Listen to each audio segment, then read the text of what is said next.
여러분 반갑습니다. 매주 월요일 아침 한 주로 시작하는 시간 여러분과 또 함께 하게 되어서 너무나 반갑고 감사합니다. 오늘부터 어제 주일 오후부터 그런 느낌이 있었는데 오늘부터 아마 이른 장마가 시작된 것 같습니다. 하늘이 뿌옇고 또 보슬비 내리는 아침에 제가 우산 받고 왔습니다. 여러분 장마철 하여튼 건강 조심하시고요.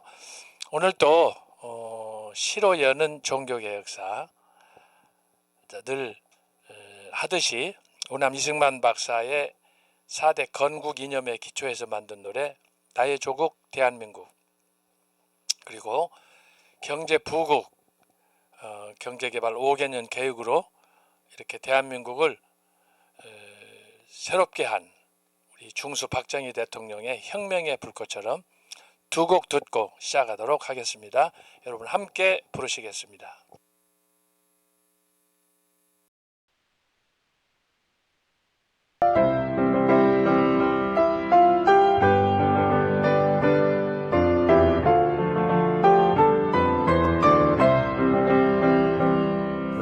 백척한 도민족 운명 어깨 메고 열강들의 각축 속에 독립을 이뤘네. 자유민주 시장 경제 동맹을 맺고 맺어 튼튼한 국가 안보 평화를 이뤘네.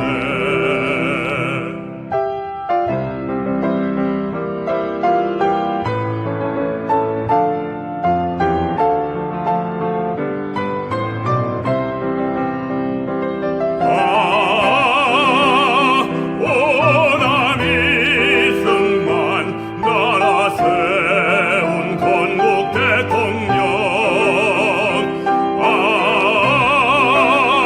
오남 이승만 목숨 바친 대통령. 아름다운 나의 조국 불꽃처럼 타올라서 자손만대 영원토록 세계 속에 빛나라.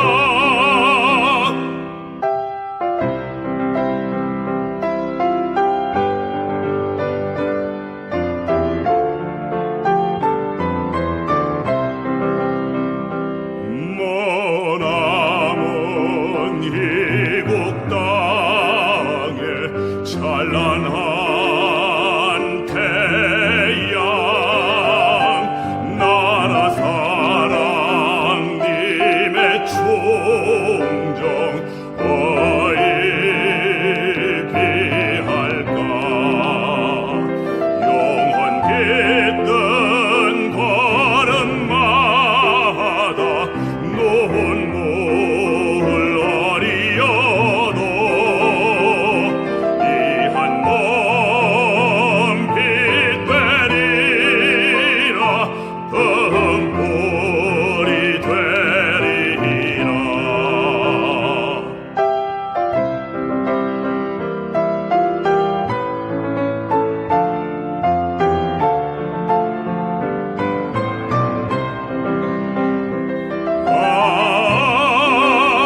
오남 이승만 나라 세운 건국 대통령.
새벽기에 군연이 일어나서 허리띠 졸라매고 밤낮 없이 땀을 흘렸네. 새마을 운동으로 국민생활 개선하고 산업을 발전시켜 한강기적 이룩했네.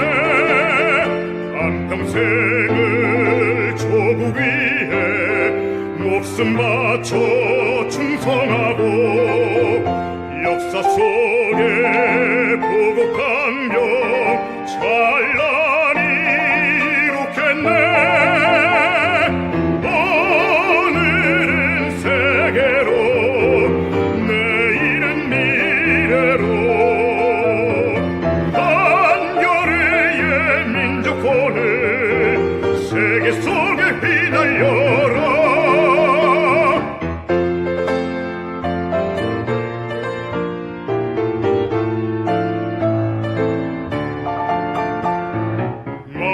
마을마다 도시마다 꿈과 희망 꽃 피우고 서로 돕고 세워주며 선진한국 이루었네. 국방을 강화하여 자유평화 드높이고 온 땅에 혁명의 뜻 불꽃처럼 펼치었네. 한평생을 조국 위해 목숨 바쳐 충성하고 역사 속에 보고 강경 찬란히 이룩했네. 오늘은 세계로 내일은 미래로 한겨레의 민족혼을 세계 속에 휘날려라.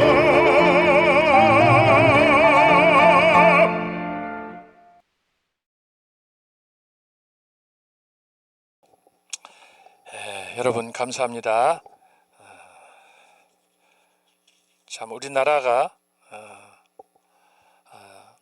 늘 그런 염려 속에 참 걱정을 많이 했지만 사실은 나라의 지도자들이 염려해야 되는데 오히려 반대로 국민들이 나라를 걱정하고 있습니다. 참 안타까운 일입니다. 참 이런 상황에 여러분들 아시겠지만 4월 4일 또 6월 3일 며칠 되지 않았습니다. 참 우리가 이 어려운 때를 지금 지내고 있는데 공교롭게 이번 학기 청교도 5기 이 학기 중에 이런 큰 일들을 경험하게 됐습니다. 그래서 참 이런저런 생각하는 중에 또 시 한 수 준비했습니다. 지난번에 대한민국에 나아갈 길 1번, 오늘은 대한민국에 나아갈 길 2번 똑같은 제목으로 제가 또 시를 준비를 했습니다. 기도하는 마음으로 함께 낭송하고 시작하도록 하겠습니다. 대한민국에 나아갈 길 2025년 6월 3일 제21대 대통령 선거에 붙여 바야흐로 지금 세계는 무한 경쟁 시대로 실로 일촉즉발의 치열한 적자 생존의 현실. 각 나라는 위기 극복의 전략 일환으로 정직하고 능력 있는 지도자를 대통령이나 총리로 선출. 반만년 역사의 우리나라, 세계적인 사조와 달리 좌우의 극한 체제 전쟁으로 자유민주주의의 존립 위기. 기존의 좌파들은 그러려니 해도 소위 우파들의 갈등과 대립, 분탕과 배신과 반란, 상처로 누구를 믿어야 할지. 하나님의 천지 창조, 하늘은 하늘대로 땅 또한 그 모습 그대로 이어도 하지만 만물의 영장인 인간은 왜 그렇게 시도 때도 없이 바람에 흔들리는 갈대인지. 주여 우리에게 정한 마음을 창조하시고 정직한 영혼을 새롭게 하소서. 주여 우리 기억하소서. 기도하겠습니다. 하나님 아버지 감사합니다. 엊그제 시작한 강의 이제 2주 앞으로 종강이 앞에 있습니다. 무엇보다도 이번 학기는 2024년 12월 3일 계엄령 이후 우리가 지금까지 살아오는 동안에 이렇게 격변기였던가 생각하는 그런 기간이었습니다. 탄핵 반대에 모두가 나서서 광화문 또 전국 집회를 저희들이 돌면서 정말 불철주야 헌신을 다했건만 탄핵되었고 또 조국을 위해 헌신할 수 있는 애국 대통령을 저희들이 원했지만 뜻과 달리 정말 염려스러운 그런 지도자가 대통령이 되었습니다. 참 이런 현실을 저희들이 목격하면서 우리가 얼마나 더 참고 인내하며 기도해야 되는지, 도대체 애국의 끝은 어디인지 좌절과 실망 속에 주님 앞에 엎드립니다. 걸어가신 아버지, 이제는 뭔가 소망이 보일까? 하나님의 뜻은 어디에 있을까? 마음 답답하며 졸이며 기도하며 지내왔던 시간들, 저희들은 이 시간 속에서 이스라엘 백성들이 광야 40년 동안 또 가나안을 정복하는 그 7년여 기간 동안 마음 답답하며 어떻게 보냈는지 생각하게 됩니다.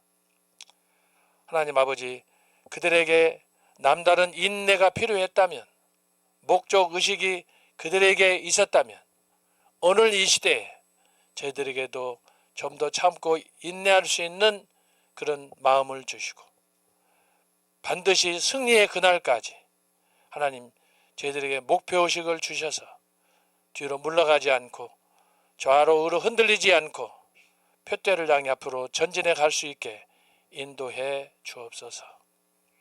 때로 너무 힘이 겨워 지칠 때가 많습니다. 눈물 흘릴 때도 많습니다. 너무 답답하여 가슴 칠 때도 많습니다.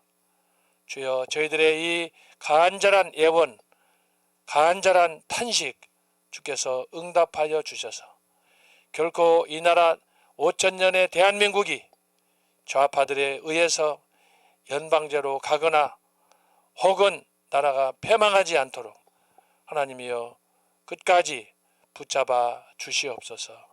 오른손으로 붙잡아 주시옵소서.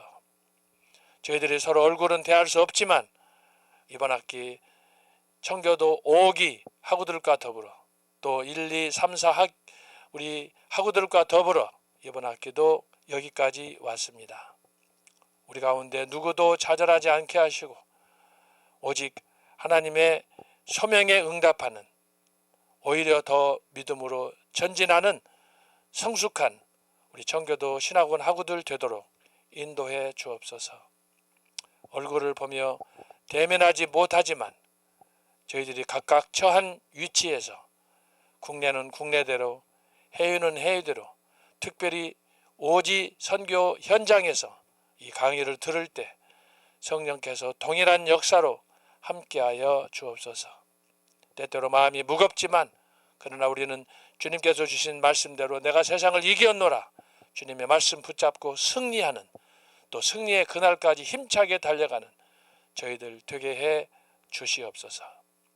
이제 이번 학기도 오늘 그리고 다음 주면 마무리하게 됩니다. 마지막까지 최선을 다하게 하시고 우리 학우들이 이번 강의를 통해서 또 다른 교수님들의 강의를 통해서 우리의 영혼이 살찌고 하나님 앞에 더욱 헌신하는 그런 은혜로 충만한 시간들이 되게 하여 주옵소서. 무엇보다도 장마철입니다. 마무리 강의하는 다음 주 시간까지, 또 종강하고 시험을 보는 시간까지 건강 유지할 수 있도록 주여 특별히 기억하여 주옵소서. 오늘도 이제 강의가 시작되겠사오니 마치는 시간까지 주여 저희와 함께하여 주옵소서. 감사하고 예수님의 이름으로 기도합나이다. 아멘. 자, 우리가 지금 제세례파와 또 급진주의 종교개혁에 대해서 살펴보고 있습니다. 지난번에 제가 간단하게 말씀하셨지만은, 자, 종교개혁 하게 되면은, 종교개혁은 1차로 로마 가톨릭에 대한 그 개혁에서부터 시작이 됐는데, 이렇게 시작된 종교개혁이 가톨릭으로부터 여러 계보로 나누어졌습니다. 이건 16세기 상황이에요. 16세기 상황. 종교개혁이 일어나서 어떻게 가톨릭으로부터 계보가 갈라졌는가. 이것은 이제 가톨릭이죠. 가톨릭은 어떻게 일어났다고 그랬어요? 트렌트 종교개혁.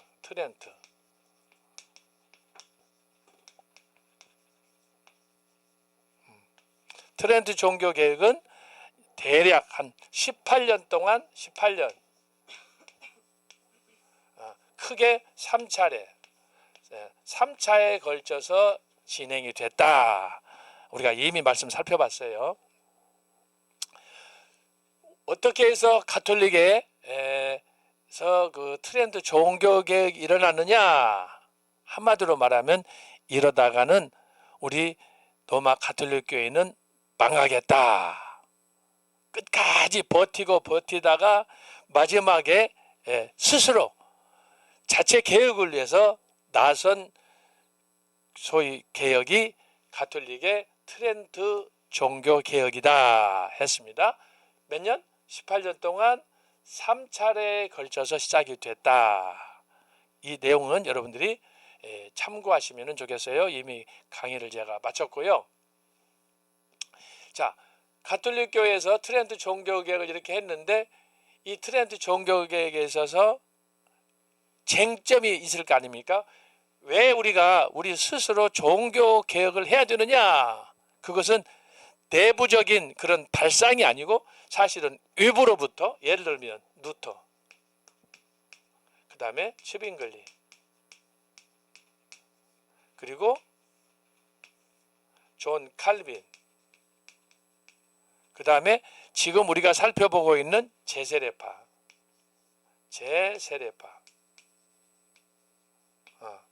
자, 다음 주에 제가 지난 학기, 이번 학기 종교개혁에 관한 강의 근 50여 차례, 근 60차례 이렇게 강의를 했어요. 그것도 2시간짜리 2번씩. 지난 학기에도 1시간 반짜리 2번, 이번 학기도 1시간 반짜리 2번. 그러니까 전체 4번 이 강의를 했는데, 이게 근 50여 차례 했어요. 이건 있을 수 없는 거예요, 여러분.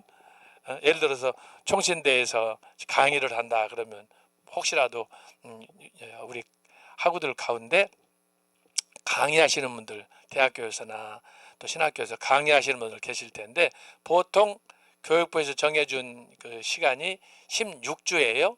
그래서 15주, 16주 중간고사 있고 하다 보면 보통 15주 혹은 14주, 마지막에는 또 종강시험 보니까, 그래서 16주지만 실제로는 그 강의하는 시간이 한 14주, 경우에 따라서는 그보다 좀 적게 13주 뭐 이렇게 될 수 있어요. 최소 이제 계산해서 할 수 있는 건데, 저는 여러분들에게 지난 학기, 이번 학기 안 해보던 강의, 종교개혁사 구체적으로 제가 총신대에서도 다루지 않았던 그런 주제들을 여러분들에게 왕창 쏟아가지고 지금 이렇게 했어요. 그래서 상식적으로 이게 불가능한 강의인데, 청교도 신학원에서 지난 학기, 이번 학기 그것도 스트레이트로 거기 1시간 반짜리 강의를 두 번씩 이렇게 해가지고 지금 강의가 근 한 50여 차례. 예? 이게 플러스 마이너스 하게 되면 한 60강좌가 되지 않을까 그렇게 생각을 하는데, 어쨌든 자, 그것을 제가 다음 주에 우리가 배웠던, 지난 학기 배웠던 거, 이번 학기 배웠던 것들을 제가 간단하게 한 2가지 3가지 테마로 압축해서 다시 강의할 거예요. 그 이유는 시험을 봐야 되기 때문에, 예? 종강 마치고 시험을 봐야 되잖아요, 예, 여러분. 그래서 제가 전체적으로 잘 정리를 할 테니까 오늘 강의하고 다음 주 강의를 여러분들이 집중해서 잘 정리하시기 바랍니다. 그래서 제가 다시 정리하면, 종교개혁사를 우리가 지금 배우고 있는데 종교개혁이 왜 일어나느냐 하는 것은 바로 이 중세 가톨릭, 로마 가톨릭, 중세, 제가 말씀했듯이 천년의 로마 가톨릭 교회, 이 교회가 타락했기 때문에, 하나님의 말씀에서부터 이탈했기 때문에 바로 종교 개혁이 일어났다. 종교 개혁은 50년이다 그랬죠. 50년. 그 기간 동안에 루터가 나왔고, 쯔빙글리 나왔고, 칼빈이 나왔고, 제세례파가 나왔는데, 여기에 나타났던 개혁의 특징은 크게 나라별, 국가별이죠. 국가. 루터는 독일, 쯔빙글리는 스위스, 칼빈은 본래 프랑스 출신인데 스위스 제네바에서 평생을 바친, 여기에 이제 제가 쓰지 않았지만 예를 들면 존 낙스는 스코틀랜드, 영국령 스코틀랜드에 있는 사람이에요. 그 외에 여기 이제 청교도를 제가 안 썼습니다만, 청교도는 영국, 이렇게 다양한 방식의, 그래서 제가 이번 학기 처음에 여러분한테 말씀드렸는데, 제가 여러분에게 가르치는 종교 개혁은 2가지로 그림을 그려라 제가 그랬잖아요. 하나가 뭐였어요? 음블렐라, 우산을 생각하라 그랬잖아요. 우산, 다양한 우산을 쫙 피면, 오늘 장마철이라 오면서 보슬비가 내려서 우산을 쓰고 왔는데, 우산을 쫙 피면 우산대는 하나잖아요. 그런데 거기에 우산대에 살이 붙어서 살 따라서 우산이 멋있게 이제 방파제가 되지 않아요. 그래서 이것이 바로 그걸 얘기하는 거예요. 초대교회 이후 이 로마 가톨릭 교회가 쭉 계승되어 왔는데 16세기에 이제 종교 개혁이 일어난다. 50년 동안 급진적으로 일어난다. 그래서 다양한 사람들, 그래서 제가 얘기했죠. 종교 개혁은 인물로도 살펴봐야 되지만 동시에 나라별도, 그 나라 특징, 독일의 당시 상황이 어떠했는가, 프랑스 상황, 그리고 영국 상황, 스위스 상황, 이렇게 쭉 살펴보는 거예요. 이것을 큰 덩어리로 이렇게 이해하려면 어디로 가야 되느냐 하면은 중세로 가야 돼요. 중세 800년. 중세 800년 샤를 마뉴 황제가 이제 중세 800년에 1차 문해 부흥을 일으켜요. 보통 우리는 종교개혁 때 1350년, 1400년경에 문해 부흥이 일어났다고 생각하잖아요. 그런데 그것은 너무 협소한 거고, 이것을 전체 기독교 2000년사 혹은 세계의 문명사, 세계 역사를 쫙 보다 보면 최초에 일어났던 그 문해 부흥은 중세 800년, 당시 프랑크 왕국이 통치하던 때예요. 샤를 마뉴. 그때 1차로 문해 부흥이 일어났어요. 그래서 샤를 마뉴가 굉장히 그런 학문이며 또 그 학자며 그렇게 해서 소위 일반 시민들에게 새롭게 각성시키는 그런 계기가 있었어요. 800년. 이 800년은 굉장히 제가 중요하다고 그랬잖아요. 이 800년이 어떤 시기냐 하면은 로마 제국이 476년에 멸망을 했는데 샤를 마뉴가 800년에 로마 황제가 패망하면서, 로마 제국이 패망하면서 황제 제도가 없어졌는데 800년에 네오 3세, 교황 네오 3세에 의해서 800년에 로마 황제관을 수여받는다. 12월 25일 날 크리스마스 데이. 그렇게 해서 굉장히 중요한 거예요. 그래서 이게 이때가 로마 황제관이 다시 부활하는 2차지 2차. 1차는 로마 제국 당시고 여기는 나라가 망한 다음에 326년 후에 다시 로마 황제가 등장하는 거예요. 그런데 이것도 얼마 못 가요. 얼마 못 가고 다시 이제 독일로, 여기는 프랑스인데 이 프랑크 왕국이 샤를 마뉴가 죽으면서 아들 셋이 있었는데 아들 3명에게 땅을 분배를 시켰어요. 그래서 동프랑크, 그 다음에 북프랑크, 그 다음에 이제 중부 프랑스가 있는 현재의 서프랑크, 이렇게 지역을 나누다 보니까 그 나눠진 나라가 동쪽에는 이탈리아, 북쪽에는 독일, 그리고 남쪽 중부는 프랑스. 이게 그대로 현재의 유럽이 되는 거예요. 유럽. 그래서 이것을 여러분들이 이해를 해야 돼요. 그래서 사실은 유럽의 역사 뿐만 아니라 유럽 역사와 오늘 동아시아 역사, 뭐 아프리카는 아니더라도 그것을 우리가 이해하기 위해서는 중세의 역사, 특별히 프랑스의 역사를 잘 이해해야 돼요. 프랑스 역사 굉장히 중요한 시점입니다. 자, 그렇게 해서 제가 여러분에게 설명을 드리는데, 바로 우리가 종교 개혁을 이해하려고 할 때 나라별, 그 다음에 두 번째는 인물별, 세 번째는 교회별. 이것이 이제 각계 전투로 처음에 우리가 이제 이 강의를 할 때는 전체적으로 묶어서 이걸 합니다만은, 여러분들이 이제 이 종교개혁사 이 강의를 마무리할 때, 지난 학기, 이번 학기 우리가 지금 4기, 5기 강의를 듣잖아요. 그럴 때 종교개혁, 아이고 뭔가 많이 배웠는데 머리에 별로 남는 게 없네? 그럴 수 있단 말이에요. 제가 이해를 해요. 너무 바쁘게 12월 3일 날 계엄령 이후에 우리가 2월 달에 이 강의를 시작해서 여기까지 왔는데, 4월 4일 탄핵 반대, 6월 3일 대통령 선거, 저도 지쳐버렸어요. 저도 잠 못 잤어요. 그 충격 때문에 지금 조금 깨어났네. 지난 한 2주 동안 정신을 못 차렸어요. 머리가 멍해가지고. 저만 그러겠어요? 우리 교수님들도 만나보고 또 광화문에 가서 애국운동하는 분들 가끔 이분 저분 만나서 보면은 너무너무 충격을 받아가지고, 세상에 부정선거로 대통령이 되다니. 근데 오늘인가 대통령이 카나다에서 열리는 G7 회의에 참석한다고 그러는데 이제 어떻게 될지 모르겠어요. 하여튼 여러 가지 유튜브 그 기록들, 또 방송들, 여러 전문인들 조사한 사람들 얘기를 들어보면 지금 이건 시한폭탄이에요. 시한폭탄. 얼마 이게 버틸지. 세상에 어떻게 이런 일이 있습니까? 자, 그렇게 해서 우리가 종교를 생각할 때, 종교개혁하면 딱 한눈에 머릿속에 다른 건 기억 안 해도, 뭐 나라별, 인물별, 교회별 이런 거 안 하고, 안 하더라도 딱 종교개혁하게 되면은 여러분들이 기억을 해야 돼. 기억. 그거 하려면은 가톨릭 교회가 못되었다며, 이 정도는 안 해야 돼. 어떻게 못됐대?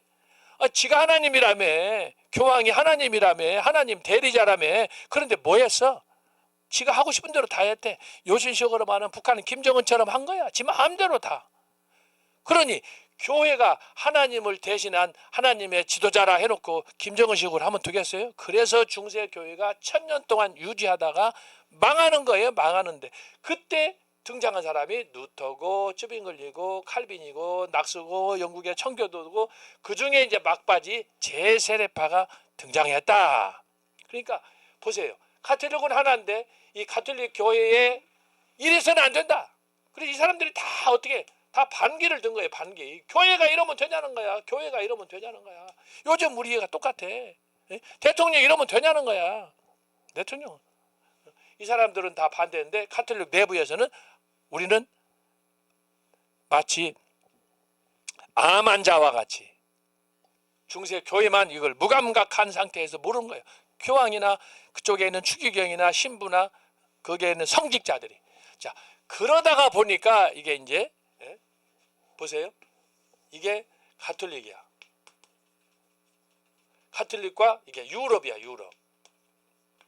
사실 유럽뿐만 아니라 전 세계예요. 그 16세기 당시에는 아직 미국이나 아프리카나 이런 나라들이 그렇게 계몽이 되었거나, 우리가 이제 신대륙 1492년 미국을 이제 콜럼버스가 발견을 하지만 이 당시에 그 당시에 미국은 사람 사는 곳이 아니었잖아요. 인디안들이 거기서 살고 완전 야만스럽게 살던 그런 때니까.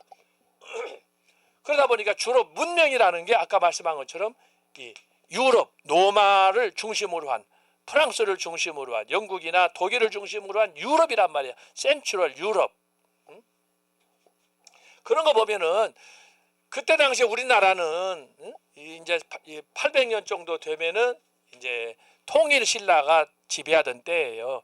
660년경에 이제 신라가 고구려 백제를 통합해 가지고, 그때는 이제 이 중세 800년이었을 때 우리나라는 이제 통일 신라가 지배하다가 나중에 이제 또 통일 신라도 망하잖아요. 그런 상황인데, 그때 우리나라 모습을 한번 생각해 보세요. 그때 우리나라 진짜 한마디로 말하면 좀 표현이 그렇습니다만 거지 같은 상황이에요. 이때. 예? 우리가 지금 서울에 100년 전에 서울 이제 그 어떤 분들이 사진을 찍어가지고 유튜브 올린 걸 봤어요. 100년 전에, 150년 전에. 이야, 그때 보면은 서울만 해도 뭐 서울의 명동, 삼각산 집다운 집이 없어요. 그야말로. 근데 지금은 보세요. 100년이 지난 지금은 세계적인 도시가 서울 아닙니까? 인서울. 어마어마한 변화가 일어난 거예요. 근데 이때 당시에 중세 프랑스 같은 경우에는 벌써 문해봉이 일어나가지고 엄청난 사회적인 변화, 인권을 주장하고 막 그럴 텐데 우리나라는 쪼들려가지고 아무것도. 그런 상황이었을 때 이제 16세기는 어떠냐? 이건 따블이잖아요. 800. 이야, 이때는 지금 현재 유럽에 있는 그 건축이라든지, 사실 로마의 콜로세움 같은 경우에는 2000년 전에 만들었으니까 그런 문화적인 전통들이 있는데, 이야, 그런 거 보면 우리가 이것을 냉철하게 오늘 우리의 관점에서 이걸 보면은요, 참 우리는 명함도 못 내미는 나라예요. 거기다 양반 상놈으로 맨날 신분이나 차이나 하고 그냥 관직이나 가들려고 하고 그거 가지고 명예를 가지고 사람들 착취하고 권력 남용하고 말이에요. 부정이나 저지르고. 유럽은 우리보다는 한 차원 높은 그런 생활들을 하게 됐다라고 하는 거예요. 그건 이제 이것을 나중에 이제 기독교의 영향에 대해서 어떻게 기독교가 유럽 문화를 바꿨는가, 유럽의 정치를 바꿨는가, 경제를 바꿨는가, 이것은 결정적이에요. 우리나라는 그때만 해도 뭐예요? 완전히 불교에 찌들어가지고 삼국시대부터 근 1500년 동안 조선에 가서야 이제 유교로 이제 이게 변화돼가지고 성리학으로 인해서 2조 500년이 지나다가 결국은 나라가 패망하게 되는데, 그런 그 굴곡의 역사 속에서 참 우리가 역사를 냉철하게 하나하나 비교해서 봐야 될 필요가 있는데, 당시에 16세기 유럽은 가톨릭과 유럽은 똑같았어요. 가톨릭이 1000년 동안 지배했으니까 교황이 말 안 들으면 그건 이단이고 죽으니까 꼼짝 말아요. 꼼짝 말아. 자, 그런데 16세기 종교 개혁이 일어나면서 이 가톨릭과 유럽이 어떻게 돼요? 지진이 일어나는 거야. 지진이. 이렇게 지진이 일어나는 거야. 막. 그래서 제가 이것을 가르쳐서 뭐라고 그랬어요? 우산이다, 우산. 또 다른 말로는 뭐라고 그랬어요? 무지개다 그랬잖아요. 무지개.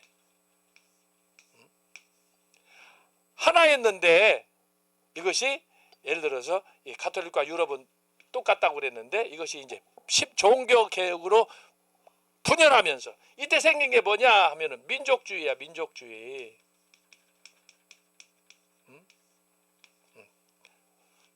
민족주의. 그래서 서로 각 나라가 교황의 눈치를 봤는데 이제는 아니라는 거예요. 그 밑자락에 종교 개혁이 있는 거예요. 그 종교 개혁의 그래서 핵심이 뭐냐? 오직 성경으로 성경에 의해서 이 사람들의 지성이 깨어나는 거예요. 사회제도가 얼마나 모순됐는가에 대해서 반발을 느끼는 거예요. 그렇게 해서 루터, 쯔빙글리, 칼빈, 낙스, 제세례파가 이제 우죽순처럼 등장하는 거예요. 폭발하듯이 50년 동안. 굉장히 중요한 거예요. 그렇게 해가지고 가톨릭의 일방적 주도였는데 유럽이 그랬는데 이제는 여기는 독일, 여기는 프랑스, 이탈리아, 영국, 그 다음에 여기는 또 어디야? 네덜란드 다 갈라지는 거예요. 이런 상황에서 가톨릭 교회가 위기를 느껴가지고 아이고 안 되겠다. 버티다 안 되겠다. 폭망하겠다. 그렇게 해서 트렌트 종교 개혁. 이건 자체 개혁. 자체 개혁. 그래는 어떻게 됐다고 그랬어요? 18년 동안 3차에 걸쳐서 개혁한다고 하는데 결국은 뭐냐? 눈 가리고 아웅만 했다 이 말이에요. 결론 없이. 오히려 폐약이 자기들이 이렇게 개혁을 한다고 했으면 뭐라도 새로운 모습을 보여야 될 텐데 그렇지 않고 그동안에 유지해왔던 1000년 동안 중세 교회에서부터 내려왔던 전통을 완전히 알박기 했어요. 알박기. 더 이상 할 필요 없다. 오히려 그것을 정당화하고 합리화시키는 요즘 식으로 말하면 어제도 그제도 보니까 뭐 대통령 아들이 결혼을 했는데 어떻게 그 아들놈 시켜가지고 구자본을 주어가지고 국회의원들한테 쫙 뿌리고 재벌들한테 쫙 뿌리고 하여튼 뭐 그렇게 됐어요. 그런데 보니까 아버지하고 아들하고 뭐 거의 뭐 사촌간 같아. 온갖 범죄로 막 찌들고 여러분 뉴스 유튜브 다 보셔서 아시잖아요. 뭔가 나라를 위해서 조국을 위해서 이렇게 모범을 보이고 이걸 국민들을 인도하고 해야 되는데 하여튼 뭐 이런 저런 얘기 하자면 내가 또 정치 강의가 아니니까 어쨌든 여기서 정단하고요.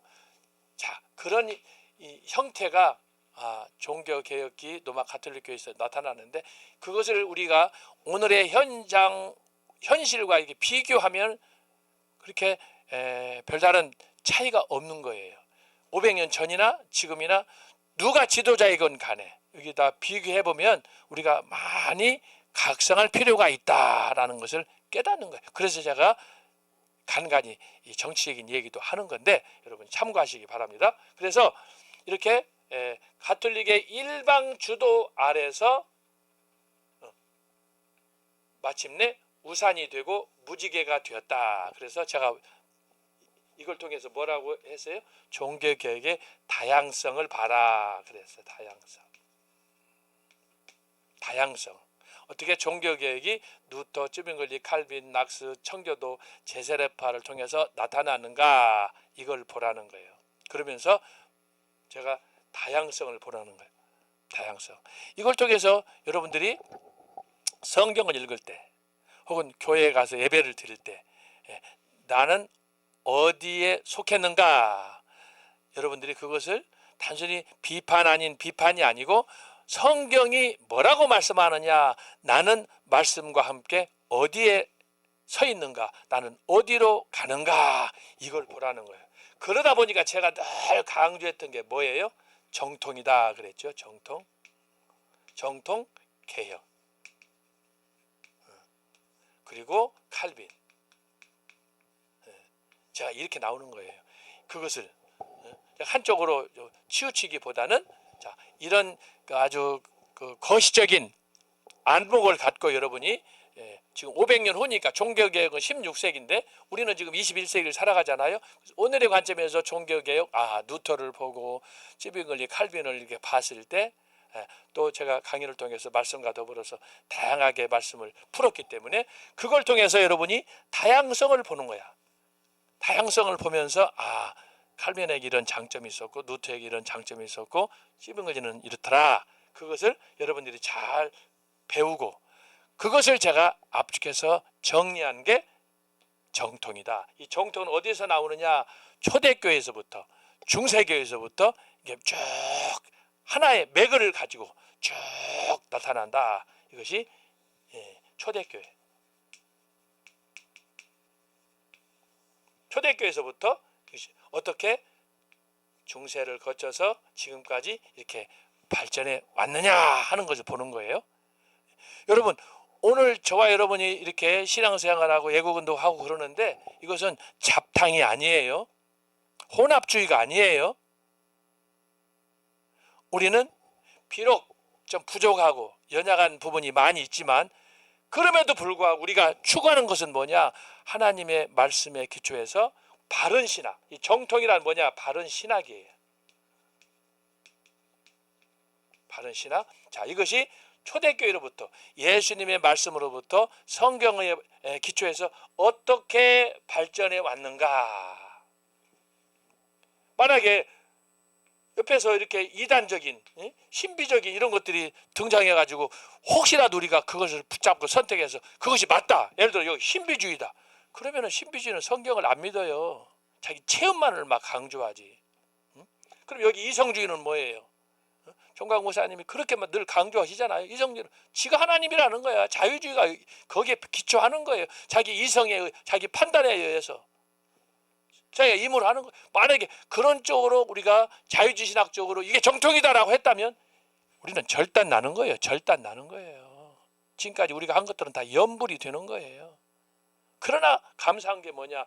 그런 수많은 도전이 있었음에도 불구하고 지금까지 정통교회가 이 로마 가톨릭 교회의 1000년 동안 유지해왔던 이 로마 가톨릭 교황청이 반대에도 불구하고 이단 정죄에도 불구하고 이것이 정통으로 개혁으로 이렇게 쭉 내려왔다라고 하는 것은 대단한 하나님의 사랑이요 축복이라고 볼 수 있는 거예요.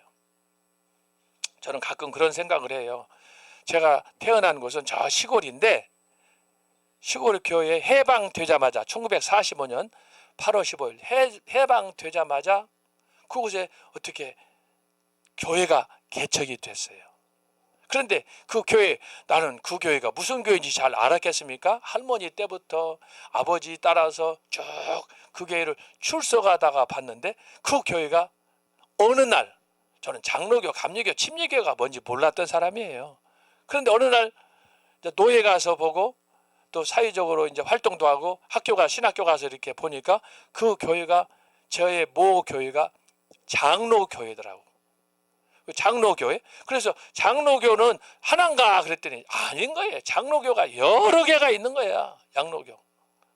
그래서 장로교가 여러 개라 뭐 그래도 뭐 다 똑같지 그렇게 생각했는데 장로교가 여러 개인데 장로교가 내부적으로 가서 보니까 다 다른 거예요. 그런데 저는 어느 정도 이제 철이 들어서 생각해 보니까 제가 소속한 장로교가 대한예수교 장로의 예장 합동측이더라고. 합동측은 뭐냐? 여러분들 뭐 꼭 교단 얘기 해서가 아니라 대한예수교 장로의 합동측 총신대학교는 보수 신학의 중심이야. 이건 너나 나나 다 알고 있는 거예요. 어떻게 그 교회에 내가 어려서부터 성장해가지고 자라가지고 그러다 보니까 나도 모르게 자연스럽게 총신대 가가지고 결국은 입학했다가 그곳에서 이제 은퇴하고 졸업을 했는데 참 제가 나중에 영국 가서 그런 생각을 한 거예요. 이야, 내가 교단이 뭔지 장로교가 뭔지 내가 잘 몰랐는데 감사한 건 뭐냐? 영국 가서도 야, 제가 영국 엊그저께 보니까 간증 듣고 싶다고 막 댓글을 쓰고 그랬더라고. 댓글 그랬는데 제가 사실 간증하자면은 뭐 사실 눈물 나는 얘기들이 많아요. 눈물 나는 말이 많은데 저는 이것을 조심하는 것은 뭐냐 그러면 나의 그런 경험이나 나의 간증이 혹시 다른 사람에게 상처가 될 수 있고, 왜냐하면은 나는 나대로 이런 신앙적인 특별한 은혜로 경험을 했지만 나 외에 여러분들 지금 강의를 듣는 여러분들의 지금까지의 삶의 여정 속에서 하나님 앞에 받은 사랑, 특별한 은혜 저하고 비교할 수 있겠습니까? 여러분들도 말로 할 수 없지만 기회가 안 돼서 그렇지 그런 하나님께서 여러분에게 주신 특별한 은혜를 한두 번 경험했습니까? 그런데 각자 다르게 하나님께서 그런 은혜를 주셨기 때문에 그 은혜는 나만 영원히 나는 영원히 잊을 수 없는 나만의 간증, 하나님에 대한 그런 감사일 뿐이에요. 이것을 자꾸 남한테 가서 간증하고 떠들고 그러면은 나는 이것도 덕스럽지 않고, 그래서 내가 교회에서 그런 강사들, 연예인들, 가수들 막 이런 사람 저 사람 불러다가 간증하는 거 나는 그래서 부정적으로 싫어한다고 그랬잖아요. 하나님이 높임을 받아야 되는데 간증하면 자기 얘기거든.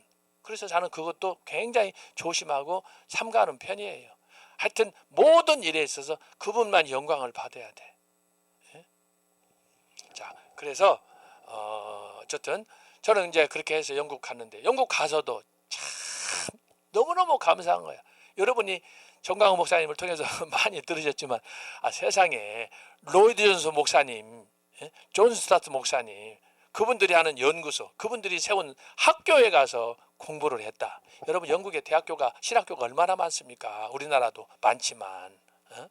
그런데 어떻게 아무것도 모르는 상태에서 그냥 거의 놀러 가다시피 해가지고 갔는데, 거기서 로이 존스 목사님이 설립한 그 학교 가고, 또 그분이 직접 목회했던 웨스트민 셰프를 가서 청교도 그 특강도 듣고, 거기서 목사님들도 만나고, 거기서 어떻게 내가 그걸 했는가 지금 생각하면은요 너무너무 감사한 거예요.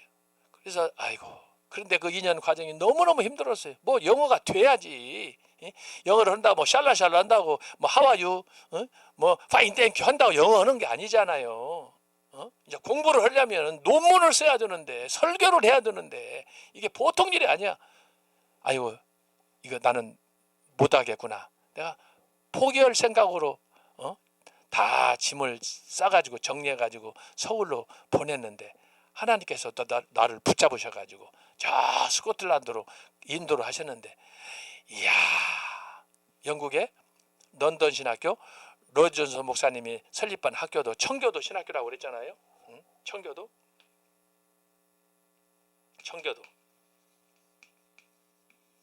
그런데 스코틀랜드 올라가 보니까는, 이야, 존 낙스가 그의 제자들이 세운 학교, 정통 장로교를 내가 또 간 거예요. 이게 보통 이게 귀한 일이 아니잖아요. 유명한 대학도 많고 하지만 어떻게 그곳을 찾아가는지 몰라. 그런데 그 학교, 에딘버러에 있는 프리 처치 칼리지인데, 그 학교 가서 내 운명이 바뀌어버렸어요. 지금 생각하면은요, 그때 당시에 배웠던 교수님들, 그때 함께 공부했던 우리 학교도 전임 교수는 5명인데 전체 학생이 30명이야. 전체 학생이 1학년 10명, 2학년 10명, 3학년 10명, 전체 3년 코스 학년다. 근데 그 학교는 교단에서 전부 다 풀 스칼라십을 줘. 자기 돈 안 내. 그 대신에 그 과정을 졸업하면은 다 교단에 목사로 가서 헌신하는 거예요. 그래서 그 학교에서 제가 이제 한국 사람으로 리서치를 하는 거예요. 리서치를 하는데 또 감사한 게 뭐냐? 내가 원하는 공부, 또 내가 원하는 교수님을 거기서 만나가지고, 내가 아까 말씀드렸잖아요. 내 운명이 바뀌어버렸다고 그러잖아요. 거기서 있는 동안은 1년 반 있었어요. 1년 반. 오래지도 않아요. 런던에서 2년 있었고, 거기서 1년 반 있는 동안에 그 1년 반이 내 인생을 바꾸는, 운명을 바꾸는, 나의 진로를, 미래를 바꾸는 그런 삶의 현장이 됐다, 이 말이에요. 여러분, 도시로만 비교해도 런던은 지금 한 1000에서 1200만이 모이는 세계적인 도시 아닙니까? 에딘버러는 전체 스코틀랜드 인구 자체가 600만인데 600만 가운데 많이 모여도 한 70만, 80만, 런던하고는 비교가 안 돼요. 그런 도시가 스코틀랜드의 수도 에딘버러인데, 그 에딘버러에서 늘 한 30분씩 걸어서, 돈 없으니까, 차비도 없으니까 버스도 못 타고 걸어서 다녀. 매일 왔다 갔다 하는데, 그런데 학교 가서 한 1년 반 공부하는 동안에 교수님들, 친구들 만나서, 또 시간만 나면 중간에 오다 보면 헌책방, 세컨핸드 숍이 있어요. 거기 들려가지고 또 무슨 좋은 책 있나 끼웃하고 가서, 또 거기 있는 선생님하고 대화도 하고 그렇게 해서 에딘버러에서 보냈는데 그곳에서 제 운명이 바뀌었어요. 제 운명이 바뀌었어. 근데 거기는 이제 1년 리서치 과정이니까 그러려니 하는데 또 하나님께서 나를 또 저 위에 있는 에버딘 대학교로 그 당시에 16세기 이때만 해도 스코틀랜드에는 대학교가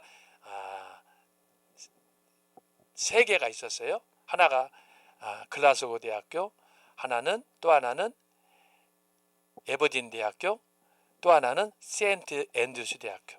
나중에 이제 에딘버러는 수도인데 그때 당시에는 대학교가 없었어요. 종교교육 당시에. 나중에 에딘버러 대학이 생겨요. 그래서 스코틀랜드는 유명한 게 4개 대학이 유명해요. 글라스고, 그 다음에 에버딘, 세인트 앤드루스, 에딘버러. 지금은 이 4대학이 세계적인 명문 대학입니다만 제가 에버딘에 올라가가지고 거기서 이제 공부하는데 또 하나님께서 좋은 교수님을 만나게 해주는 거예요. 이건요, 지나니까 감사하지 그때 당시에는 뭔지 모르고 할 때예요.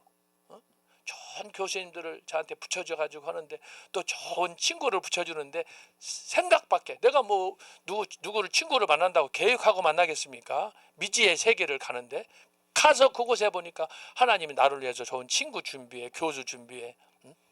그 중에 하나는 나보다도 한참 막내 동생 같은 이 트럼프라는 트루만이라는 그 영국 친구였는데 이 친구가 그렇게 또 저하고 가까이 지냈는데 결국은 미국의 웨스트민스터 신학교에서 이제 교의사 교수 하다가 지금 다른 데로 옮겼는데 이 친구들을 만나는 거예요. 이거 내가 계획 세운 거 아니잖아요. 친구를 만나고 거기다가 이제 지금은 닥터 셰프턴이라고 지도교수 또 필립 스티븐슨이라는 그런 지도교수가 있었는데 지금은 아마 다 연세가 많이 돼서 돌아가셨을 거예요. 그때 60대였는데 벌써 제가 돌아와가지고 지금 30년 교수도 은퇴했으니까 그때 당시 지금 살았으면 90이 넘었을 텐데 좋은 교수님들 만나가지고 대화하면서 상상을 못하는 거예요. 상상을 못하는 거예요. 그러면 그것이 끝인가 했는데 아닌 거예요. 거기 있다가 또 웨일즈로 와가지고 웨일즈에서 또 좋은 교수님들 만나가지고 그 과정 자체 그때는 몰랐는데 지나고 보니까 하나님의 계획 속에 있었던 거예요. 그래서 제가 감사한 것은 내가 태어나서부터 우리 시골 교회에 있는 장로 교회에서 보수 교회에서 쭉 자라서 영국 가서 영국에서도 어떻게 정통으로만 가냐 이거야. 언제든지 대학을 선정해가지고 자유주의 대학도 내가 갈 수 있는데 이상하게 그런 데는 마음이 없고 정통 보수 교회를 찾아서 쭉 갔는데 지금 생각하니까 그게 너무 감사하고 그것이 곧 보수 신학의 그 걸어왔던 길이 곧 오늘 서희환 교수의 오늘의 나의 현 주소가 됐다 이 말이에요. 그래서 뭐 여러분들도 이제 각자 처한 상황이 다르기 때문에 그런 그 느낌들을 가질 텐데 적어도 저는 그래요. 저는 감사밖에 없어요. 감사밖에 없어요. 어떻게 내가 수많은 길이 있는데 이 길을 찾아왔을까? 왜 그 길이었는가? 그것이 곧 정통, 개혁, 칼빈, 청교도. 어떻게 이걸 걸어왔는데 공교롭게도 재밌는 건 뭐냐? 저의 박사학위 논문이 이거였어요. 제가 몇 주 전에도 말씀드렸잖아요. 저의 박사학위 논문 언약 사상사가 바로 이 길이야, 이 길. 이야, 제가 그걸 생각하면서 어제도 집에 가서 책을 정리하다가 제 박사학위를 다 꺼내놓고 보면서 참 상상할 수 없는 하나님께서 나의 길을 예비하시고 나를 위해서 축복하시고 나를 위해서 사람도 준비하시고 물질도 준비하게 하시고 참 저는 그래서 사실은 너무너무 빚을 많이 진 사람이에요. 이제는 갚아야 될 사람이야. 갚아야 될 위치에 와 있어요. 그래서 저는 특별히 요즘에는 사도 바울의 그 고백들이 가슴에 절절히 다가옵니다. 나는 빚진 자다. 하여튼 여러분이 그래서 이 종교 개혁을 하게 되면은 바로 이런 것들을 생각해야 된다. 다양성이 있지만 그 다양성 가운데 여러분들이 붙잡아야 될 그 신학 그것이 바른 신학이고 정통, 개혁, 칼빈, 청교도다라고 하는 거예요.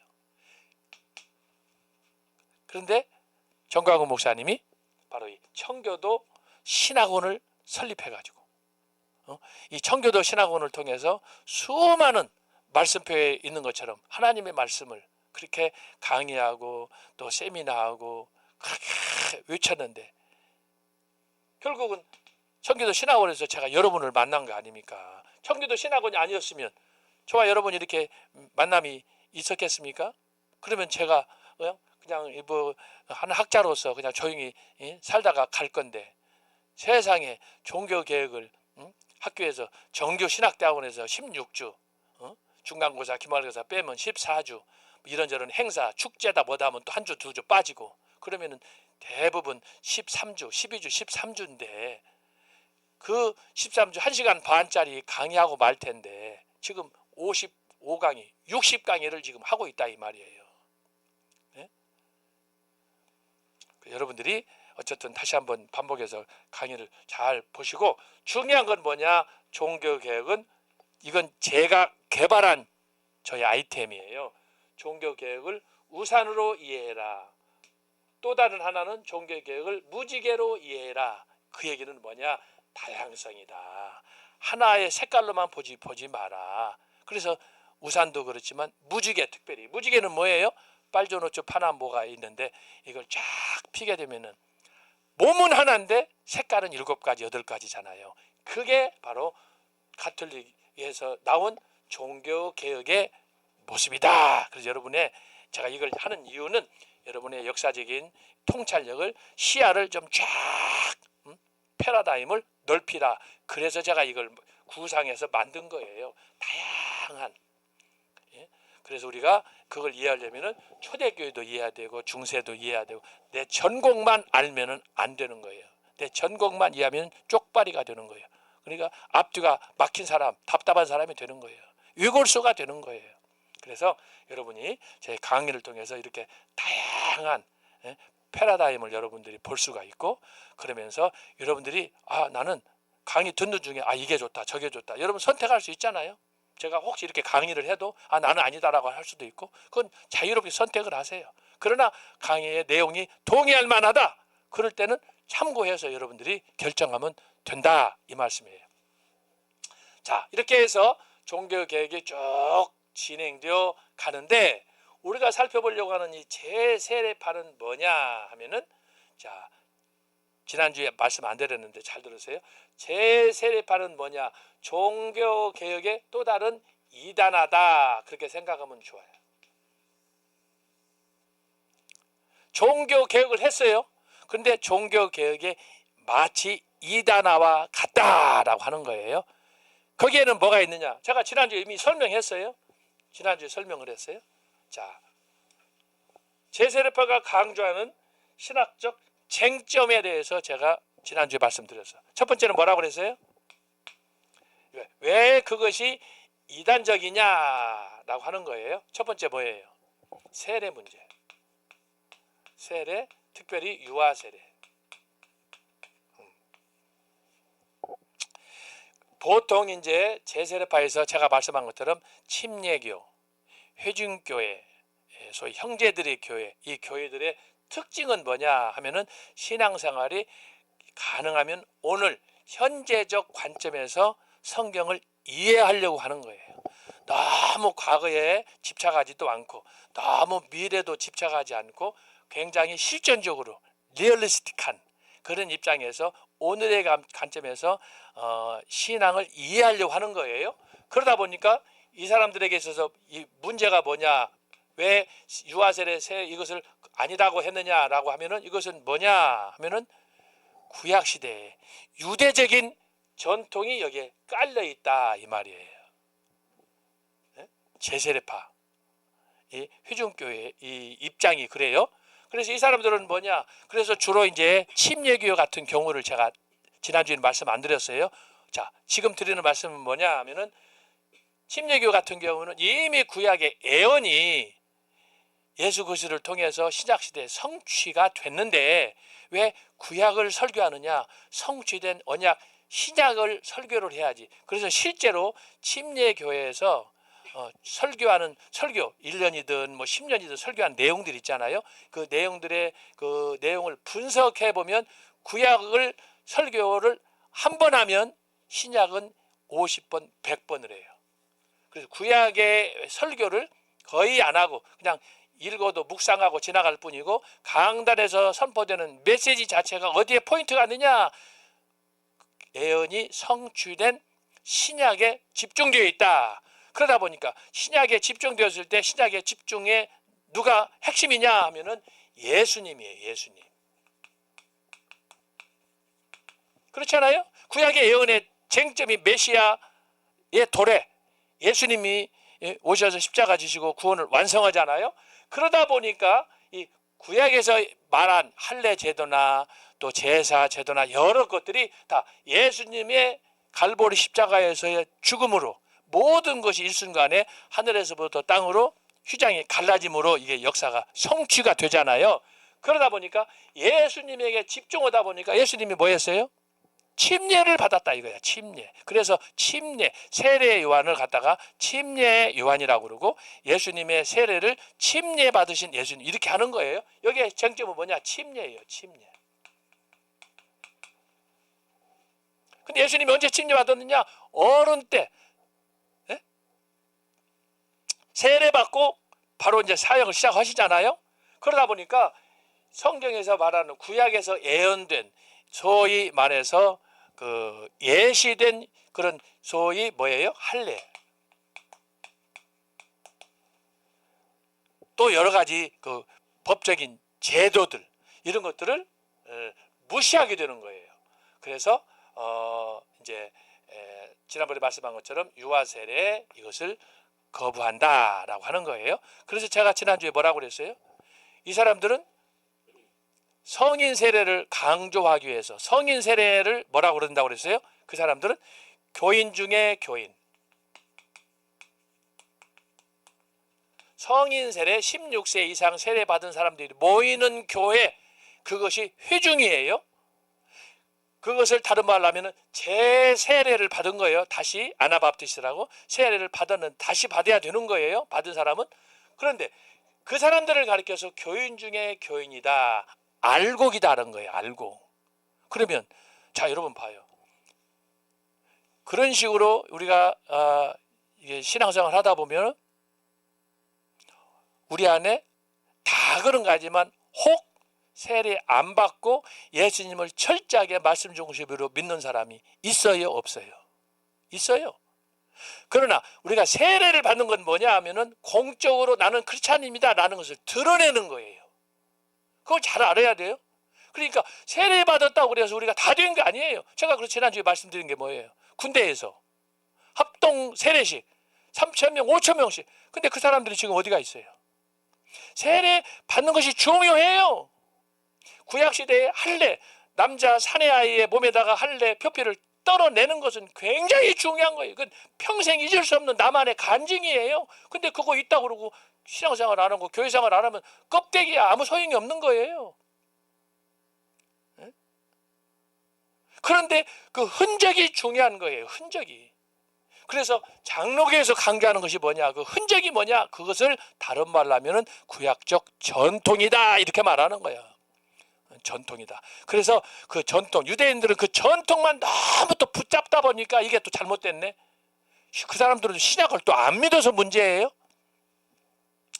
이 사람들은 구약을 약화시키고 구약을 너무 좀 천대 여기는 건 아니지만 좀 낮추고 왜? 예언이니까 성취가 중요하다 보니까 그 관점에서 집중하다 보니까 구약을 설교 안 하고 해도 어쩌다 하고 주로 신약의 초점에 복음서에 집중한다니 이 말이죠. 그런 상태인데 결국은 뭐예요? 우리가 구약에서 내려왔던 예언과 또 그런 상징적인 그런 그 신학적인 성경적인 그 모델들이 그대로 신약의 예수 그리스도와 교회에 적용이 되기 때문에 이것만 있는 게 아니에요. 또 다른 게 하나가 뭐예요? 안식일. 이게 주일이잖아요. 이것도 마찬가지예요. 그래서 이제 구약에 있던 제도, 의식이 어떻게 예수 그리스도를 통해 성취해 가지고 이것이 성취됐는가 하는 것을 우리가 볼 때, 그래서 구약에 나타난 그 말씀, 여러분 구약에서는 그 자체, 당시에는 그 자체가 신약이 아직 오기 전이니까, 예언이니까 그 자체로서는 완전한 말씀이에요. 완전한 말씀. 그 얘기는 뭐냐 그러면, 저는 가끔씩 그런 얘기를 해요. 성경 창세기 1장 1절 태초에 하나님이 천지를 창조하시니라, 이 성경을 시작하는 첫 문장 속에 창세기 1장 2절부터 요한계시록 22장 21절까지 모든 내용이 그 창세기 1장 1절에 압축되어 있어요. 알았어요? 그렇기 때문에 그 자체가 하나님의 완전한 말씀이라고 그러면 그걸 믿으면은 성경 전체 요한계시록 22장까지가 다 들어오는 거고, 태초에 하나님이 천지를 창조하시니라 이 말씀에 대해서 회의하고 이걸 거부하게 되면 사실은 반신반의라는 게 없어요. 성경 전체를 부정하는 거예요. 타협이 없어요. 예스면 예스고 노면 노지, 적당히 그러면 안 돼요. 요즘에도 마찬가지야. 이번 6월 3일 날 대통령 선거를 했는데 제가 어제 들은 얘기예요. 저희 제자 가운데 한 사람이에요. 제가 잘 알아요. 총신에서 공부해가지고 아주 임원도 하고 똑똑한 사람이에요. 그런데 어제 주일날 어떤 교회 가서 설교할 때, 이재명이는 구약 성경의 다이도왕이라고 그렇게 했다는 거예요. 그래서 내가 속으로 저 새끼 미친 새끼다 내가 그랬어요. 신학 따로 행실 따로 그러면 안 되는 거예요. 보수 신학 안에, 이 정통 개혁 칼빈 안에 이중적인 행태를 보이면 안 되는 거예요. 하나예요, 하나 길은.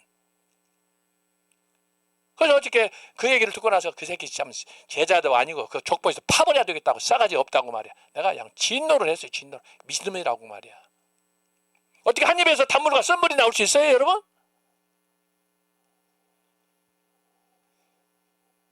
나는 그전에는 그 친구가 그렇게 하는지는 몰랐어요. 근데 어제 이 얘기를 딱 듣고 주일날 오전 설교를 어디 교회에서 했는데 그렇게 했다고 그래가지고 그 새끼 족보에서 파버리려고 그래.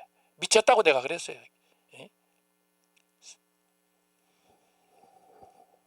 여러분, 그래서 신학은, 성경은 뭐냐? 제가 지금 계속 하는 게 왜 정통 개혁 칼빈 청도냐? 일관성이야. 신학은 한 입에서 단물과 썬물이 나올 수가 없는 거예요. 어떻게 교회에서 성경 말씀 가르치면서 동성연애는 오케이 합니까? 미친 새끼 아니고는?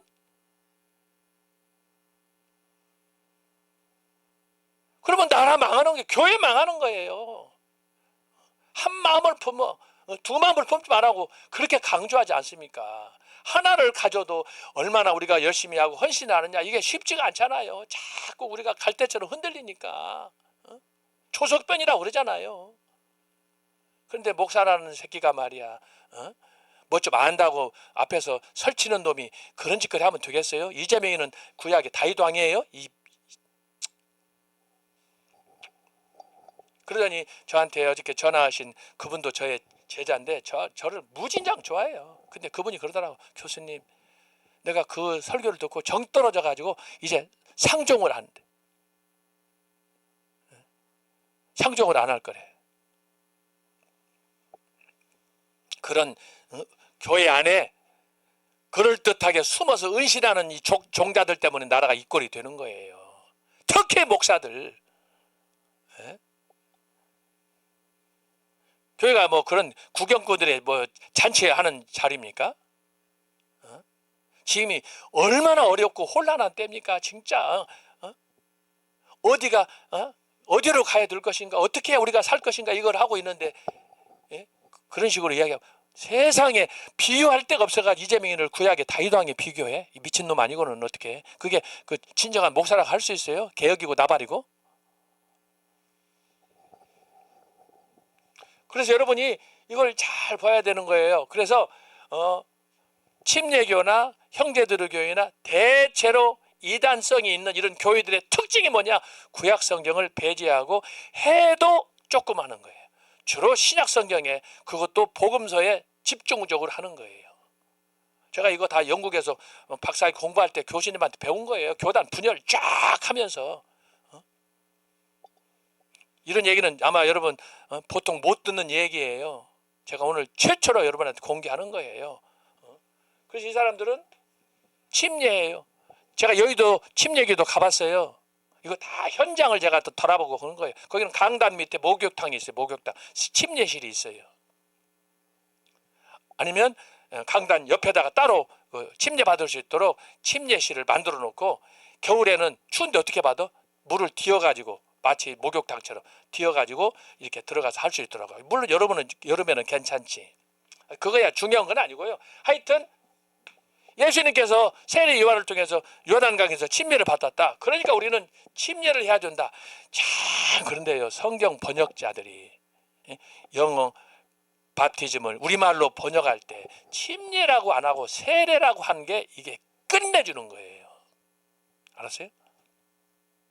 당장 여러분 가운데 성경에 기록된 구약에 나타난 신약에 나타난 소위 침례, 세례, 바티즘에 대해서 헬라어 히브리어 원문을 한번 쫙 추적해 보세요. 침례는 잘못된 거예요. 왜 그렇습니까? 바티즘이라는 바티조의 원래 성경적 의미가 하나만 있는 게 아니에요. 물속에 들어가라 그것만 있는 게 아니에요. 구약에서부터 신약에 보면 대표적으로 할례 받잖아요. 또 성막을 만들어서 성막에다가 피를 뿌리잖아요. 그런 것들이 다 바티즘, 바티조의 하나의 형태예요. 세례의 뜻이 침례 하나만 있는 게 아니에요. 그러니까 구약에는 이게 스프링클링 예를 들어서 뿌리는 것도 있지만 그냥 찍어서 세례 받을 때 목사님들이 장로교에서 그러잖아요. 물을 찍어서 세례수를 찍어서 머리에다가 이렇게 딱 얹고 성부와 성자와 성령으로 하잖아요. 그것도 세례예요. 뿌리는 것도 세례예요. 물속에 들어가는 것도 세례예요. 다 동일한 어원에서 나온 거예요. 근데 왜 침례교는 침례만 강조하느냐? 잘못됐다는 거예요. 이거 신학적으로 문제가 있어요. 그래서 장로교에서는 똑같은 의미로 그래서 목사님들이 손으로 얹고 세례를 주고 유아 세례를 주고 또 뿌리고 여기저기 찍고 여러 형태예요. 제가 조사한 바로는 10여 가지예요. 알았어요? 제가 영국에 있을 때 런던에 있을 때 그 침례교 목사였는데 안수를 침례교에서 받았어. 근데 나중에 탈퇴했더라고요. 근데 저하고 굉장히 아주 가깝게 지냈는데 그 친구가 어느 날 만나가지고 이야기 중에 나는 이제 나한테 묻길래 나는 옥소독스 프레스비테리안이다 장로교인이다 그랬더니 자기는 침례교래. 그러면서 하는 얘기가 자기가 침례교에서 목사가 됐는데 자기는 탈퇴해가지고 지금은 넌 디노미네이션 교단에 소속하지 않은 그냥 목사라는 거예요. 그러면서 하는 얘기가 저한테 이 얘기를 하는 거예요. 침례교에서 침례를 강조하는 것은 토탈리 미스언더스탠딩이라는 잘못됐다는 거예요. 그러면서 저한테 쭉 이 친구가 또 논문을 썼더라고. 침례에 대해서 잘못된 그 번역 적용에 대해서. 그래서 제가 그 논문도 가지고 있어요. 가지고 있는데 그래서 제가 그 논문도 있지만 성경 딕셔너리 바이블 딕셔너리 해서 쭉 찾아보니까 성경에 세례와 침례만 있는 게 아니고 그 안에는 다양한 해석들이 있는 거예요. 그래서 제가 이걸 참고로 말하는 거예요. 근데 침례교에서 강조하는 건 뭐냐? 오직 예수님, 구약의 예언이 예수님으로 통해 이루어지지 않았느냐? 그러니까 예수님이 우리에게 모델이다라고 하는 거예요. 틀린 건 아니에요. 그렇지만 자, 이것이 침례교가 성경을 해석하는 그런 관점이라고 한다면 장로교는 뭐예요? 중요해요. 그런데 창세기부터 하나님께서 구약의 예언자들을 통해서 아브라함 이후 말라기까지 적어도 수천 년 동안 진행되었던 구약의 이스라엘 백성들이 믿었던 그 말씀 토라의 기초에서 그 말씀의 기초에서 쭉 연구해 봤을 때 그러면 구약에서 예언이 됐는데 그걸 다 떨어내고 신약의 신약 성경만 우리가 믿으면 되겠어요? 하나님 계시가 아브라함을 통해서 지금까지 쭉 계승되어 왔는데 그런 면에서 제가 지금 정통개혁 칼빈 청교도를 이야기하는 거예요. 그래서 이것이 뭐냐? 일관성이 중요하다. 그것을 이해하기 위해서 구약에서는 어떻게 안식일이 주일이 됐는가, 그 다음에 어떻게 할례가 유아세례가 됐는가, 이걸 이해를 해야 된다 이 말이에요. 그래서 제가 지난주에 이 사람들은 16세가 되어야 침례를 받고 정식 성도로서 교인 중에 교인이 된다라고 했는데, 여러분 제가 지난주에 말씀하잖아요. 누가복음 1장에 나타난 세례 요한 태어나기 전이에요. 예수님 태어나기 전이에요. 엄마 태중에서 성령 충만을 받았어요. 할렐루야 찬양, 하나님께 영광을 돌리는 거예요. 자, 그렇다면 어떻게 우리가 이것을 이해를 해야 되느냐? 16세가 그 사람들이 정한 16세도 뭐 어떤 근거에서 했을 거 아니야. 뭐가 16세입니까? 왜 15살 안 되고 왜 13살은 안 되는 겁니까? 왜 16살? 혹시 또 그러면 20살 되고 또 30살 되고 한갑지나면 철듭니까? 그렇지 않아요. 어차피 16세가 되어서 신앙을 세례를 받는다고 한다면 그것도 자기들이 임으로 정한 거예요. 왜 16세야? 그러면 성인이라고 할 때 18세로 하든지 20세로 하든지 해야지. 그 자체도 틀리는 거예요. 그러니까 성경이 뭐라고 하는 것을 봤을 때 그것을 그렇게 주장하면 안 된다라고 하는 거예요. 그리고 왜 자기들만 모인 교회를 다른 교회 밖에 많은 성도들이 있는데, 아까 제가 얘기잖아요. 세례 받는 것이 굉장히 중요해요. 외적인 표시이기 때문에. 그러나 세례 받은 것이 장땅은 아니에요. 할례 받은 것이 장땅이 아니에요. 받으면 하나님의 자녀로서 유태인들은 다 이걸 했으니까. 그런데 그걸 받아놓고 하나님 말씀 순종하지 않으면 더 나쁜 놈 되잖아요. 침례 받아놓고 나쁘지도 않으면 더 나쁜 놈 아닙니까? 제가 극단적으로 말씀드리는지 여러분들이 이해를 잘 하셔야 되겠어요? 그런 거예요, 이걸. 그런데 이 사람들은 세례 문제, 이걸 가지고 예수님을 예언의 성취자라고 생각해가지고 이걸 강조한다 그러는데, 자, 그러면 이걸 제가 역으로 공격해. 그러면 당신들이 예수님께서 침례를 받아가지고 침례를 강조한다 그러면 왜 그것만 강조해? 다른 것도 강조해야지. 예수님이 침례 받은 것만 중요합니까? 예수님께서 33년 동안에 고난 당하시고 십자가에 죽으시고 하나님의 영광을 위해서 헌신하셨는데 왜 당신들에게는 침례만 중요하고 다른 예수님의 삶의 모습들은 중요하지 않냐 이 말이에요. 너무 획일적으로 하지 말라는 거예요. 제가 의도는 알아요.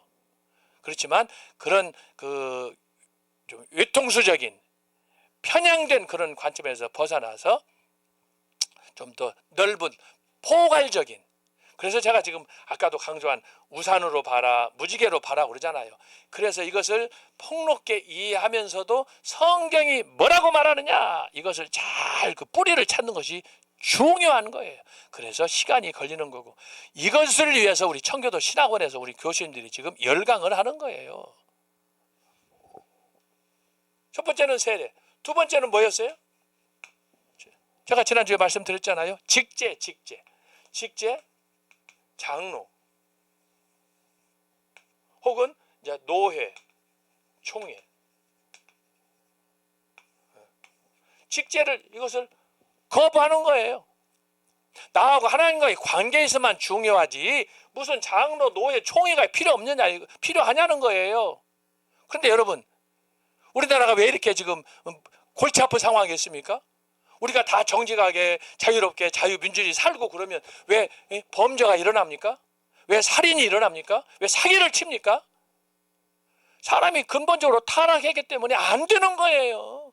내 의지로 할 수 없는 게 인간 아닙니까? 여러분 어떻습니까?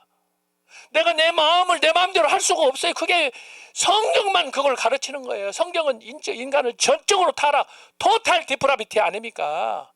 이걸 강조하는 교회가 장로교밖에 없어요. 유태계도 그걸 안 가르쳐요. 그러니까 그것이 정통이고 그것이 개혁이고 그것이 칼빈이고 그것이 청교도예요.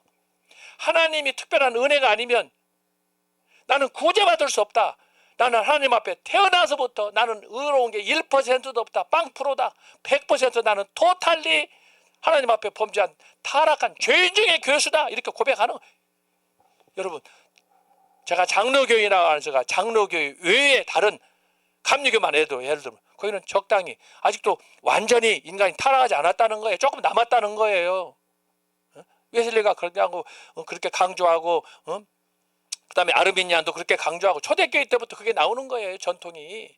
그런데 그게 복음적이냐? 아니라는 거예요. 성경이 뭘 가르치느냐? 전적 타락에 의인은 없나니 하나도 없어요. 근데 내 의지가 얼마 좀 남아있다는 거, 그거 말이 되는 거예요?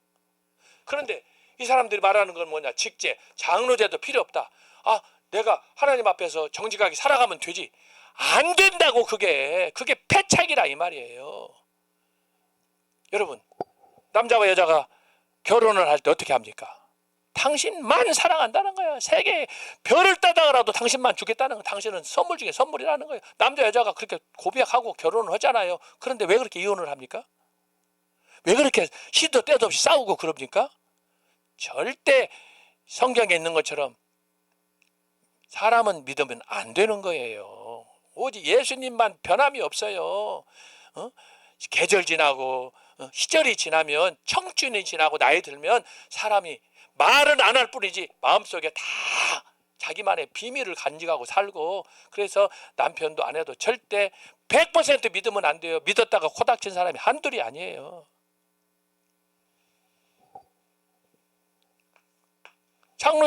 장로제, 노회제, 총회제를 거부하는 거예요.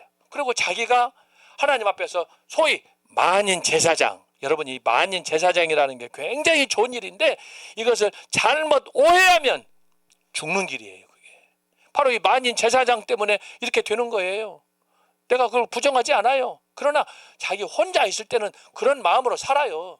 나는 제사장이다, 그런 마음으로 살으라고. 그러나 사람이 살다 보면 세상에 부부간에도 싸우는데 교회에서 10사람, 50명, 100명, 1000명 많아져 보세요. 그 안에 가라지가 있어요. 그 안에 도둑놈이 있고 사기꾼이 있고 별놈들 다 있어요. 요즘에는 목사를 믿을 수 없는 그런 사회가 지금 우리 한국 사회 아닙니까? 여러분 누구를 믿어요? 그런데 이제 이렇게 직제를, 정치 체제를 부정을 하는데 문제는 뭐냐? 자기들이 부정을 하는데 자기들이 이제 처음에는 10명, 30명, 50명까지는 괜찮았어. 그냥 형님 좋고 아우 좋고야. 근데 나중에 100명, 200명 늘어나다 보니까 통제가 필요한 거라, 회장이 필요한 거라, 총무가 필요한 거라, 회계도 필요한 거라, 그래서 만들었어. 그러니까 이게 웃기는 거예요. 이걸 부정한 사람들이 결국은 뭐냐? 자기들의 조직을 임으로 만들었어요. 그럼 어떻게 되는 거예요? 근본적으로 인간이란 뭔가, 인간의 본질, 실체를 이해하고 이런 얘기를 해야 되는 거예요. 그러나 이 사람들이 그렇게 이걸 부정하는 이유는 틀린 건 아니에요. 장로를 세우고 노예를 세우고 총회를 세웠더니, 장로를 뽑았더니 장로가 사기치고 뿌리치고, 노예도 그렇고 총회도 가서 보니까 개판이고 서로 싸우고 세상 만사 싫다는 거예요. 이게 문제죠, 문제. 그렇다고 이것을 안 할 수가 없어요. 그러면 당신 혼자 다 해먹어야지. 다 해먹어야지. 그러나 당신 혼자 다 해먹을 수가 없어요. 자, 그런 문제를 제가 얘기한 거예요. 세 번째는 뭐예요? 지난주에 얘기했죠? 교회와 국가. 교회와 국가는 뭐냐? 요즘 한국 사회 보면은 이재명이가 대통령 되니까 정 떨어졌어요. 그래서 지금 많은 사람이 지금 뭐 잔국 정리해가지고 미국으로 가네, 외국으로 가네 막 그러잖아요. 그러다 보니까 나오는 게 뭐냐? 교회와 국가를 완전히 둘로 나누어서 분리를 시켜야 된다는 거예요. 분리를 시켜. 그러면 교회와 국가를 분리시키면 여러분 교인들끼리 살 수 있어요? 국가, 예를 들면 삼성이나 이런 몇몇 기업들은 저기 기독교 교회 안 다니고, 원불교, 특히 삼성가는 원불교하고 직통이 돼 있잖아요. 원불교는 불교 아닙니까? 거기서 나온 이단적인 종파가 원불교니까. 근데 삼성에서 만든 핸드폰 여러분 안 쓸 수 있어요? 단적으로 제가 하는 얘기예요. 교회와 국가를 분리를 시킨다. 그러면 교회는 교인끼리 살아야 돼. 교인끼리. 국가는 국가. 불신자들은 불신자들끼리 살아야 돼요. 그러면 어떻게 해야 돼요? 교류를 하면 안 돼. 이걸 분리. 교회와 국가를 분리가 바로 이 지금 우리가 살펴보러 가는 제세례파 회중교회가 주장하는 신학이에요. 교회와 국가는 분리시키는 거. 제가 지난번에 얘기한 것처럼 정광훈 목사님 강조하시는 것처럼 일제 때 특별히 우리나라의 일제가 기독교를 탄압하기 위해서 저것들을 말살하기 위해서 취한 조치가 바로 교회는 성직자는 정치에 관여하지 말라 그랬는데 정광훈 목사님 뭐라고 말씀하셨어요? 미국을 건설한 세 분의 대통령 벌써 그런 걸 알고 국가가 교회에 대해서 간섭하지 말고 정교 분리란 바로 이런 원칙이다. 세 가지 원칙을 전 목사님이 제시했잖아요. 굉장히 중요한 거예요. 바로 그래서 이렇게 하는 건데 이 사람들은 교회와 국가를 아예 분리해. 그러면 단적으로 삼성에서 만든 원불교에서 만든 거야. 원불교. 이재용이랑 이건희 그 집안 자체가 원불교에 찌들어버린. 지난번에도 이건희 죽으니까 그 삼성가에서 다 거기 원불교식으로 그 장례식 하는 거 봤잖아요. 그런데 그 사람들이 만든 삼성폰 이거 갤럭시 쓰면 돼? 안 돼요? 대답해봐요. 제가 너무 지금 강의하다 보니까 막 열받고 그래가지고 땀이 막 철철 나서 옷을 잠깐 벗겠습니다.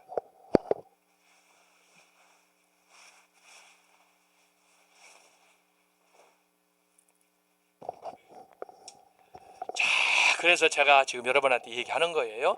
세상을 볼 때 우리 기독교인들이 어떤 마음을 가져야 되느냐. 무지개 색깔처럼 우산처럼 이렇게 폭넓은 세계관을 가져라. 제가 중세교회사 때인가 기독교의 성경적 세계관에 대해서 제가 여러분한테 강의한 적이 있어요. 이것은 일종의 뭐냐, 우산이나 무지개는 뭐냐, 기독교인의 세계관을 얘기해 주는 거예요. 나만 바리새인들처럼 오직 그거 하나 이렇게 하지 말고 다양한 것을 여러분 시야를 좀 넓혀주는 거, 무지개처럼 보여주는 거. 그게 지금 제가 종교개혁 계속해서 초대교회도 그렇고 중세도 그렇고 특별히 종교개혁 때 이걸 이렇게 해주는 이유는 뭐냐, 여러분에게 다양한 스펙트럼을 가르쳐 주는 거예요. 그래야 선택할 수도 있고 그래야 행동할 때도 지혜롭게 행동할 수가 있고. 근데 이 사람들은 뭐냐, 교회와 국가는 교회 따로 국가 따로 분리를 시켰어요. 그러면 교회는 교회대로 분리했으면 자기들 잘해야 할 거 아니야. 자중질환이 일어나가지고. 그래서 제가 지난주에 얘기했던 그 중에 하나가 뭐예요?